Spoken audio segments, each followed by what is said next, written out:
So like every new WoW expansion, there are a ton of new transmog sets and items to go farm for, some of which can take a long time to grind out if you're not efficient with doing that. And in our most recent WoW expansions, some of these open world or much more easy to obtain sets have had the quality of raid sets. And that's no different with some of the new sets we can get in Midnight, a handful of which I want to go over in this video, and how to most efficiently farm them, because following this guide can get you some of the coolest armor sets and weapons currently in Midnight, and you'll be able to get 4 different complete armor sets and transmog pieces for most of the different weapon types in the game. And this is all going to be through the new prey system. So let's first take a look at the transmog items you can obtain from this, one of which is on this cloth character I'm wearing, which is important because these 4 different armor sets aren't going to be class specific. They are armor type specific. So there's a cloth set, a leather set, a mail set, a plate set, and they all have a very high quality, especially the animations on them, because as you can see on this cloth set, this is usually only something you would find on mythic raid sets, or until you get the item that allows you to turn all of your sets into the mythic raid set to have the bigger animations on them. This has become a little bit less common in modern expansions because there's just been more high quality sets, but these sets are definitely still a bit of an outlier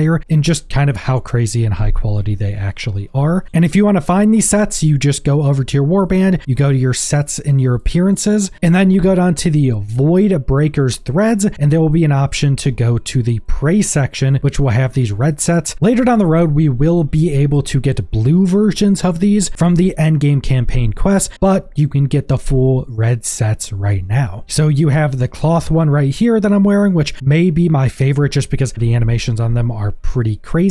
Then you have the plate set, which may also be up there with the cloth set just because the shoulders are so cool. I definitely think the helmets are lacking on a lot of these sets, but that's a great thing about transmog. You can just change out the helmet for something else, and the shoulders and some of the other pieces look just incredible. Then you have the mail set, which the animations are so pretty cool on it. This one actually has a better helmet, even though this is one of my least favorite ones. And I think the helmet is actually the best part about this one because it has the animated tail on the helmet, which just looks really cool. I'm sure you could get some really cool combinations with this helmet specifically. And then we have the leather version, which is probably the most low key. It also makes me think they just kind of made this one specifically for rogues, and then all the other leather wearers just get to now wear and use a rogue set. And then if you want to check out all of the different weapons you can get from this content, you can just go into the appearances, go to weapons, and type in prey. And these weapons are incredibly cool. They all have this like red and purple animation on them, which just looks really cool. And most of the weapons do have a prey piece you could obtain. There's one-handed axes, there's one-handed swords. The swords, especially the two-handed one, look incredible. There's 2 one-handed maces, one being more like a caster mace, one being more of a melee mace. There is a dagger, which is also really cool. Rogues are probably gonna love this one. There is a shield, which also looks pretty decent. Goes with the set, and you usually don't see shields with a super big animation like this. It's kind of rare to get shields like that, and we always need decent sized shields that look cool. We have a held and offhand. We have probably my favorite, which is a 2-handed sword. Pretty much the entirety of this blade is animated, which is just incredibly cool. We have a staff, which also looks pretty cool, but in my opinion, one of the weaker ones, just because it's not very big. The hilt is honestly very skinny. We have a polearm, which is also a really, really cool looking one. This may be second behind the sword. We have a bow, also really cool, because I think bows are also one of the weapons we don't get a lot of really cool animated ones, and you can't put enchants on them to make them look cooler like you can with a lot of the other weapons. Definitely one of my favorite bows in the game now. And then we also have a warglaive for the demon hunter, which is also just incredibly cool. If I'm not mistaken, I think that is all of the weapons you can obtain for pretty much every class, every spec in the game. There is a weapon here you can use, even though every weapon doesn't have one. Like some of the 2-handed weapons like maces or axes don't have it, but no matter what you're playing, you will have a weapon from this that you can use in your spec. But that brings us to the most efficient ways to actually farm these items. It's obviously going to be through the prey system, but there's some things that allows you to farm a lot more of this than you normally could. And there's a few tips to make this much more efficient. So first off, I would recommend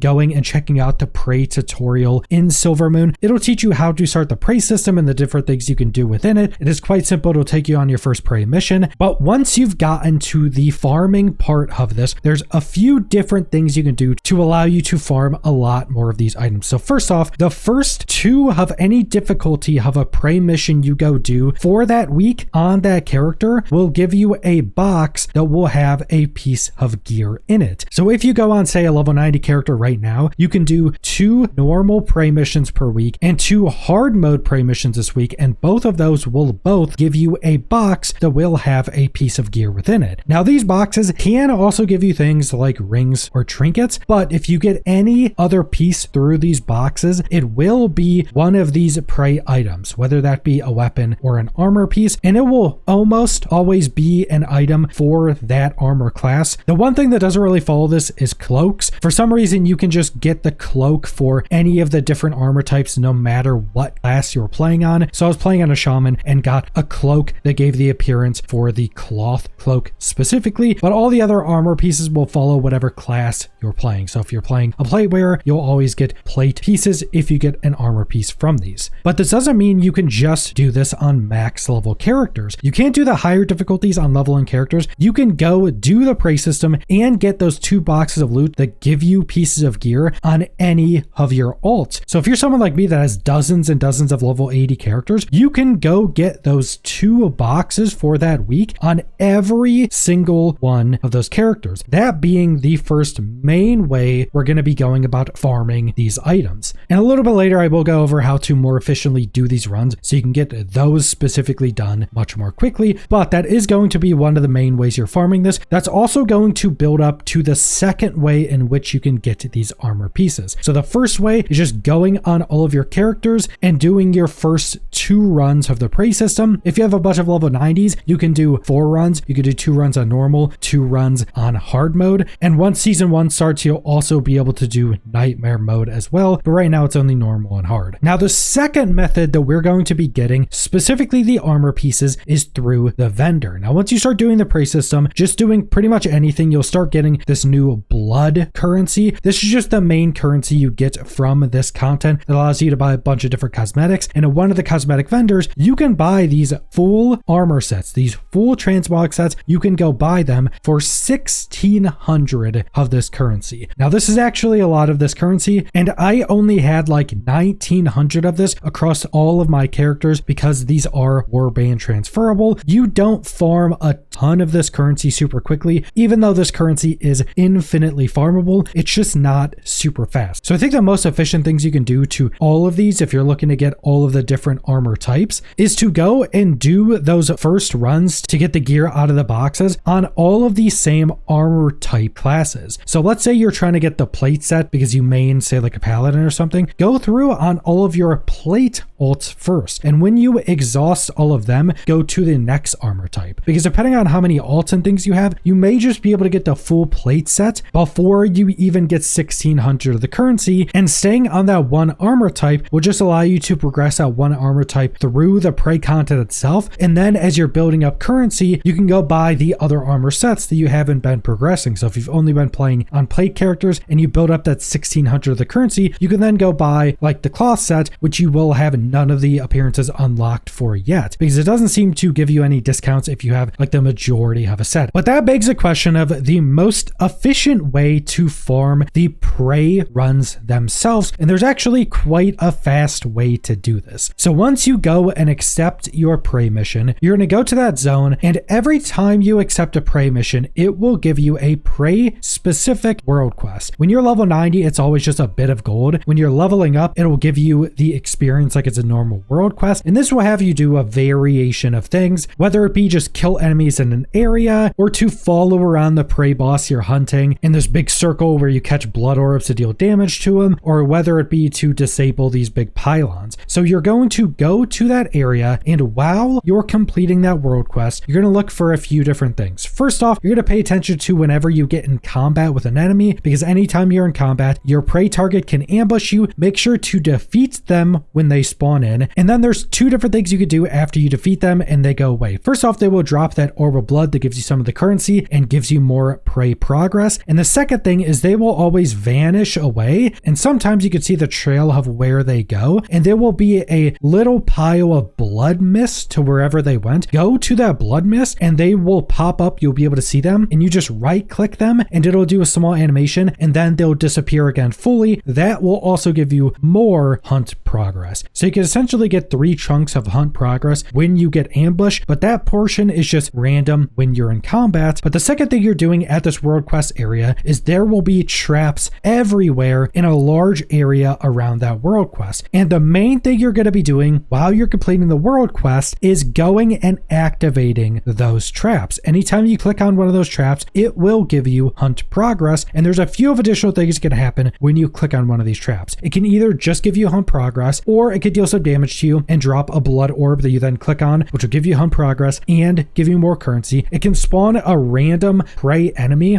not the actual prey boss you're hunting, but just a random enemy that when you defeat, it'll give you more prey progress. And then the boss can also just randomly ambush you when you use one of these traps. And also keep in mind that any of the traps you disarm that don't do anything special to you will also give you an item that allows you to essentially one-shot the prey target whenever they specifically ambush you. You can't use this on the boss at the end of the prey. Only when they ambush you, you can just cast this trap on them and it'll instantly put them in the immune state and they go away. And you do the same thing as normal. You pick up the blood thing they drop and you go hunt for their blood mist where you attack them again. All of those things will still give you prey progress like normal. And while you're running around hunting all the traps, complete that world quest as well. Doing all of those things I just mentioned will allow you to unlock the boss fight at the end of the prey run very quickly. Then you just go to wherever that boss is, summon the boss, pop all of your cooldowns, kill the boss very quickly, and then go back to Silvermoon, rinse and repeat. Also, once you've done a little bit of prey, you will unlock Renown 2 for the prey system. And once you unlock Renown 2, after you defeat the prey boss at the end, it'll spawn a blood portal, which if you click on, it'll send you back to Alistair and to the table where you start more hunts. So that saves you so much time when you get rank 2 of Renown for it, and you should get that quite quickly. So that will just save you a ridiculous amount of time, make it much more efficient. And doing the method I just talked about, you will be doing these prey runs in under 10 minutes. My average of completing these prey runs on new characters doing normal difficulty of these prey runs is about 6 minutes. That's usually what I'm sitting around on all of those characters, which is very fast. That's also considering that I'm taking the portal back to start a new one. 6 minutes for a prey completion, and that's an armor piece for every completion. And then if you cycle through a bunch of characters, at some point you'll build up 1600 currency to go buy a full armor set.